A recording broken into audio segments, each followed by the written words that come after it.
Hi, my name's Carrie-Anne Ingrouille and I am currently resident choreographer on Hamilton, and I also recently choreographed Six the Musical.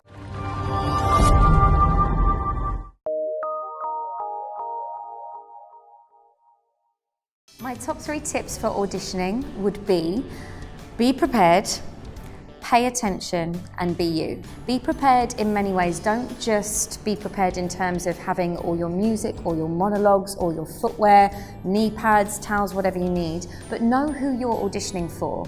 Research the casting directors, research the show, be aware and have all the information that you need so that when you go into the room, you can totally give yourself and totally do what they need you to do. The second tip is pay attention. So in a crowded audition room, you're often going to hear things rather than see them. So just make sure that your ears are really clicked into what people are saying to you. Unfortunately, I've been in many auditions where people tend to look at themselves in the mirror and not listen to what I'm actually saying or actually telling them to do. So don't go in thinking that you necessarily know best. Always have your eyes and ears open so that you can do the best job possible. The last thing I would say is be you. Ultimately, we want to employ you. And obviously you have to be a blank canvas and we have to be able to put whatever we need to put on you.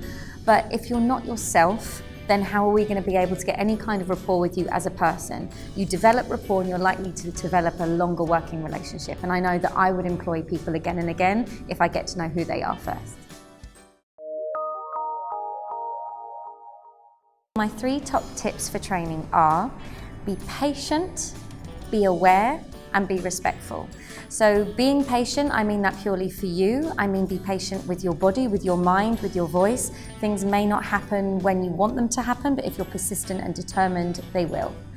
Be aware of you and your body language. Sometimes in class, our minds can get the better of us and faces can pull certain things and we can get a little bit slumpy, and it's just not the best thing to come across with. You want to be positive, you want to be ready to go, you want to always look like you are ready for action. The be respectful part is over a whole range of things. Be respectful to your teachers, be respectful to the people you are training with, be respectful to the styles. You might not think that the style is for you or how somebody is teaching for you, but you can always gain the information. You can always gain something for your tool bag, even if you don't think it's something you're going to go into.